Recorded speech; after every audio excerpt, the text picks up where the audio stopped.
Hi guys, Jackie from Famished Farm, and we are on week 3 of our pantry challenge. And my challenge, my personal challenge, is to get through my recipe stash that is just growing by the second.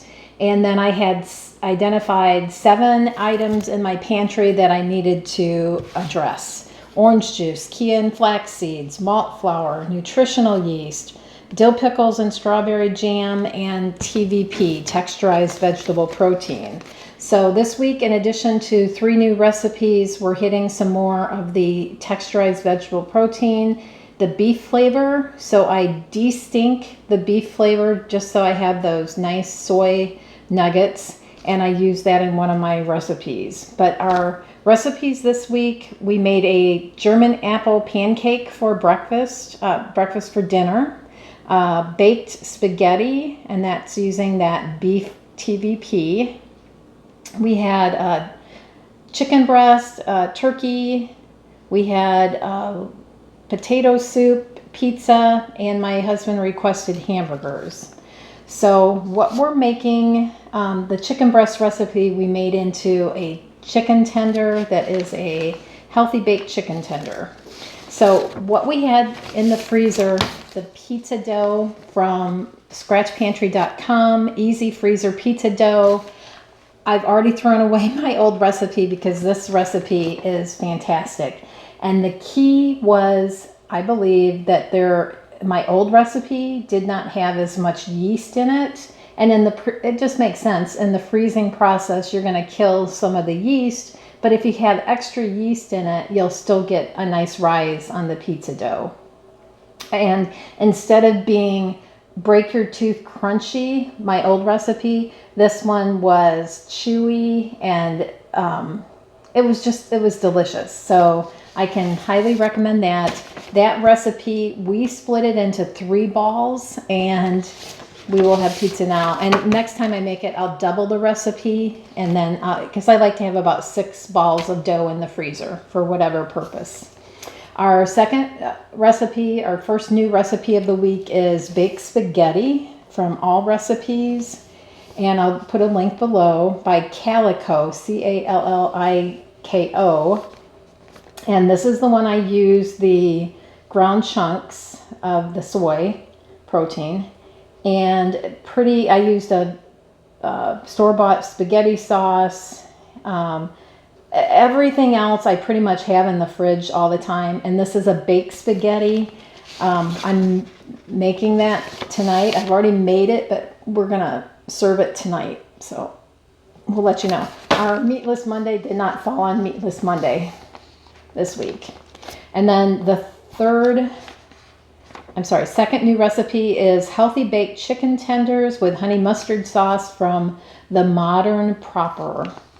And these I make up ahead of time, and then they go into the freezer so I can pull them out another time. But the star of the show is the Kitchen's German Apple Pancake Recipe. Their recipe number 235-81345.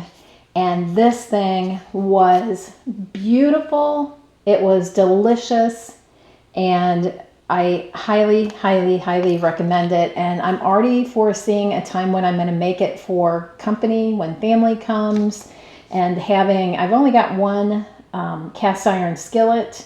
It took less than, I think it called for 12 minutes in the oven, and it took less than 10 in my oven at the temperature they quoted.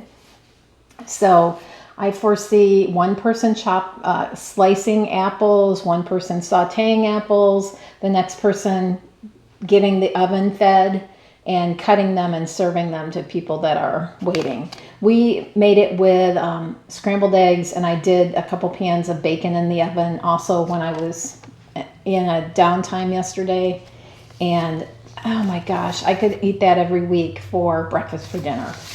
So that is, I think, our list of delicious recipes, and we'll have to let you know how the spaghetti turns out. But it's all good. I can't wait to share it with you. I kept my microphone off on these, so I'll voice over the demonstrations of the cooking and leave a comment. I'll link the recipes in the description of the video. And thanks for being here. Come back. Leave us a comment. Bye. I am going to soak this TVP again like I did before. It ends up taking 3 different batches of hot water to remove the flavoring, the beef flavoring that I had said prior is just a very chemically yucky taste. So this is a relatively quick and easy process, and it does enable me to use this product.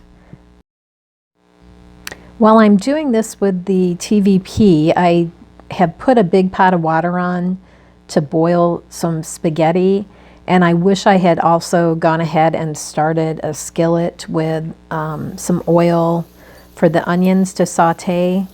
That was the only thing I noticed tonight. The onions could have been a little, had a little crisp still in them, so a little more time in the saute pan would have been a good choice. I've salted the water for the spaghetti, and the recipe does call for using an entire pound, but I've chosen just for Rod and I to do half the package. And this is where I put on the onions to start sauteing, and it doesn't call for it, but I probably put in a smidge of olive oil. That's probably less than a tablespoon. And then I add my chopped onions, and it calls for 1 chopped onion. And I think I had a half a onion in the fridge, so that's what I used. Again, we kind of like less onion on things, and I'm just gonna start that sauteing. I would do this different next time. I would let those onions get translucent before I added the TVP to the onions. That's the only change I would make to this part. I haven't seasoned the TVP at all because it does have a whole, I'm using a can. You could use jarred sauce, 32 ounces. It calls for a jar of spaghetti sauce and then a half a teaspoon of seasoned salt. And when we do add the spaghetti sauce to the meat mixture, that TVP takes on the flavor of whatever you add. And so it's going to be nicely seasoned with the spaghetti sauce.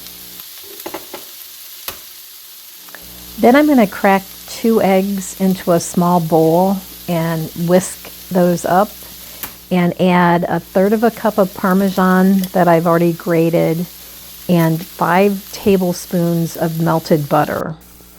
Now this gets combined with the spaghetti once it's cooked, and that kind of creates a base layer for this baked spaghetti casserole, if you will, that seasons the spaghetti and just nicely, it gives it a nice flavor. At the sink with a colander, I'm going to strain the spaghetti, and then it calls for adding another bowl to the mix that I really don't want to do. So I end up just cooling off the pot of the stock pot with really cold water, so that's not going to cook the spaghetti anymore. And I'll flip the spaghetti in there along with the egg, cheese, and butter mixture. And back over at our onion saute, I've now added the spaghetti sauce with, I think it was a half a teaspoon of seasoned salt. And you probably could leave that out. The spaghetti sauce is definitely well seasoned. Not sure that you even need that.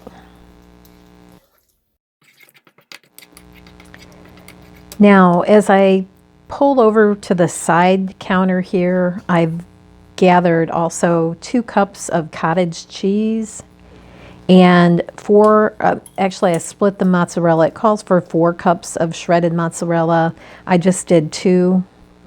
And it might have been actually a little shy of 2. I think I used the rest of a block that I had. And you're just going to mix, and I've done a prepared casserole. The recipe calls for a 9 by 13 baking dish. I spray my glass casserole dish with a little bit of cooking spray. Then I add in the half of the spaghetti mix. And then you're going to layer the rest of the ingredients. So half of basically 1 cup of the cottage cheese. For me, I put a cup of mozzarella on top of the cottage cheese, and then half of the meat sauce. And I do that one more time, but I don't use all the cheese. I do leave a little bit of the mozzarella cheese to put on top of the casserole. And then this, for me, gets covered and it goes into my fridge because I'm not going to cook it for another day or so. And I will say this was very good. I just kind of made a mistake. Again, I've got to remember better when I'm taking things out of the fridge that this was meant to be, the meat sauce was meant to be piping hot going into the oven. So their cook time was 40 minutes at 350 degrees. I think I could have gone an hour, and that was covered with foil, and then just the last couple of minutes to brown it. And I think I did turn the heat up because I was also going to brown some French bread. And I ended up using the scratch pantry French bread that I've got in the freezer to go with this. It was delicious. Next up is our healthy baked chicken tenders with honey mustard sauce. And here I am putting together basically a half a recipe of this sauce for Rod and I. So 4 tablespoons of Dijon mustard, 4 tablespoons of honey, and roughly 1.5 tablespoons of mayonnaise with an optional half a tablespoon of brown mustard seeds. I didn't have brown mustard seeds, so I left that out. And they say to salt and pepper. I didn't salt and pepper it at all. Just mix that up good, and then I put that right in the fridge because I'm not going to have these tonight. I'm going to end up freezing. I'm going to cook the chicken tenders, and then I'm going to pull them out of the freezer sometime down the road.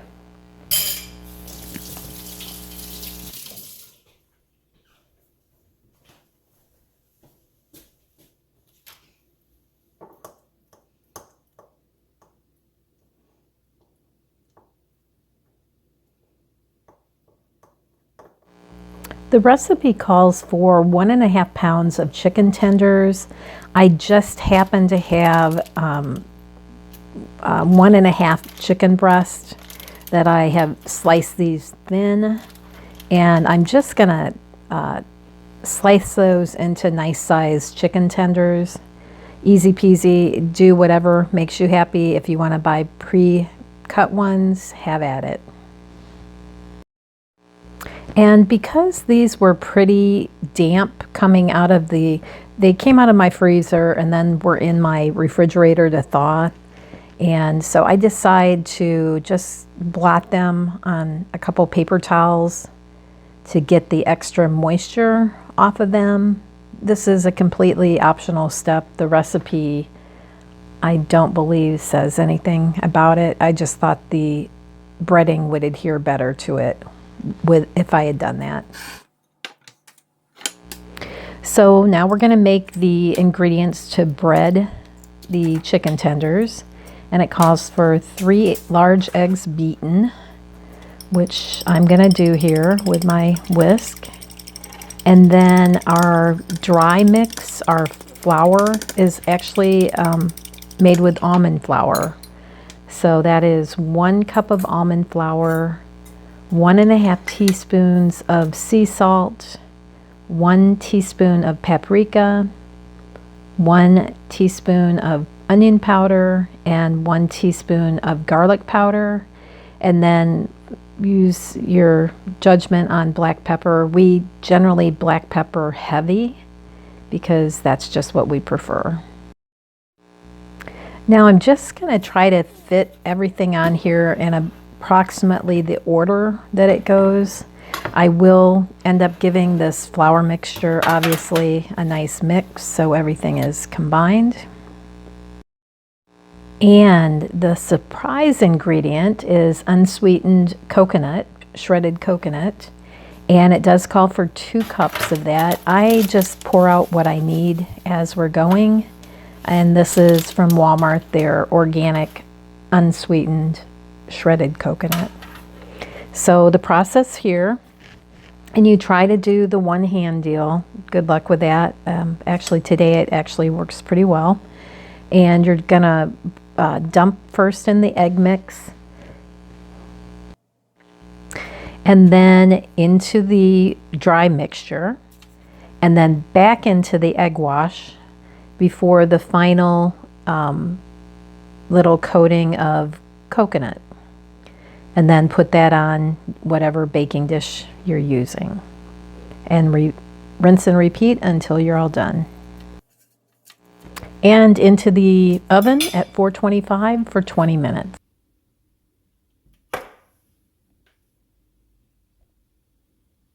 German apple pancake recipe. We first take out 3 large eggs and a half a cup of milk and let it come to room temperature. We're gonna slice thinly a apple. I used a Gala, and it does tell you to peel it. I do not peel it. Then we're gonna sprinkle with granulated sugar, cinnamon, and some ground nutmeg. And you're basically just gonna saute these apples until they're soft. And she says slightly caramelized around the edges, should take about 5 minutes. While that's cooking away, I'm gonna start also then on the batter. So I have a small bowl that I've added the 3 large eggs and the half a cup of milk. And I'm just gonna whisk that together with 1 tablespoon of granulated sugar, and this was divided from the other. Vanilla extract and a little bit of salt, and add a half a cup of all-purpose flour, and just whisk that up until it's smooth. It says you can use a blender. I did not. I just used my Pampered Chef little whisk. And it says until smooth. I will tell you there were a few little stragglers in here. It was not 100% smooth.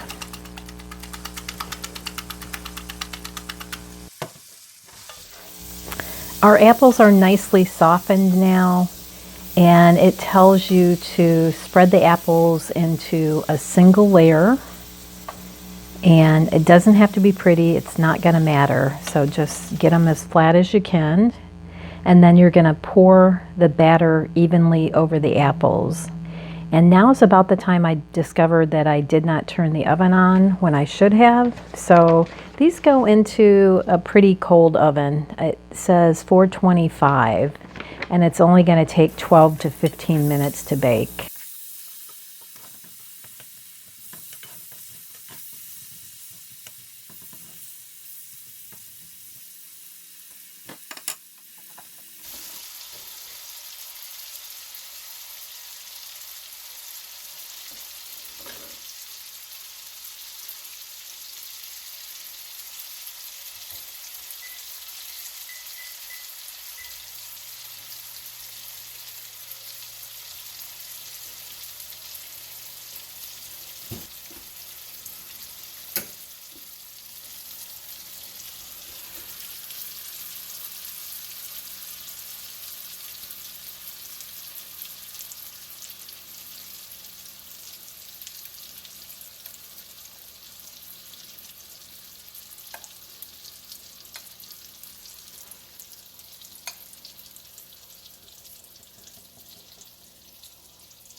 Here's our recap of the week's recipes.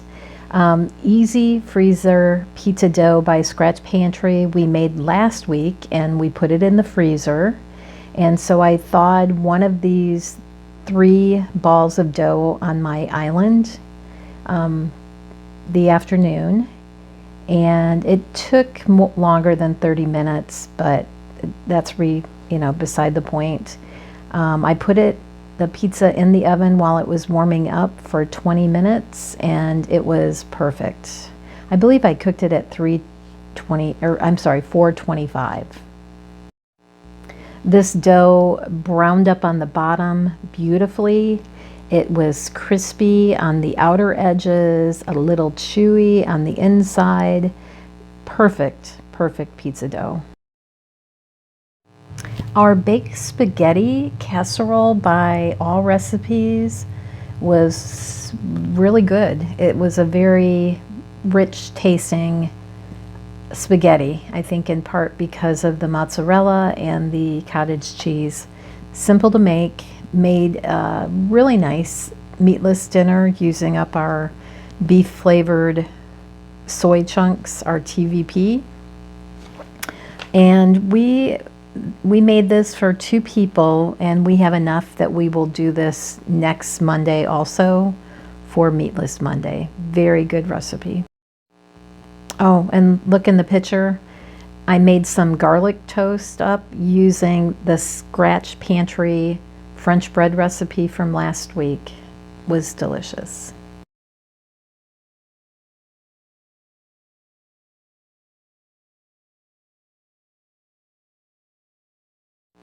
Our healthy baked chicken tenders with honey mustard sauce, when these came out of the oven, they smelled so good. I cut one in half and went ahead and pulled out the honey mustard sauce and had it right then. They were very good.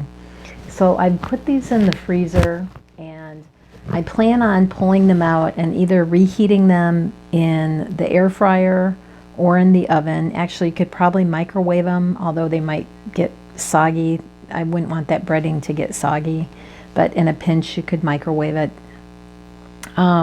If you already have honey mustard salad dressing in your fridge, you wouldn't even have to bother making the dipping sauce. I don't have any honey mustard, so I don't mind having a little bit of dipping sauce left over for something else. These were very good. The coconut I was afraid might be too sweet, but because it was unsweetened, it was perfect. A really good recipe.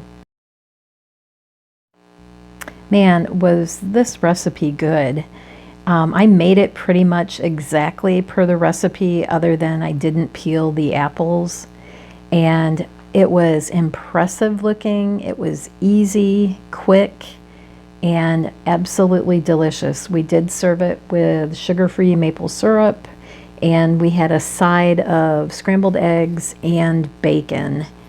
Oh my gosh, it was so good. Like I said, I really could eat this every single week.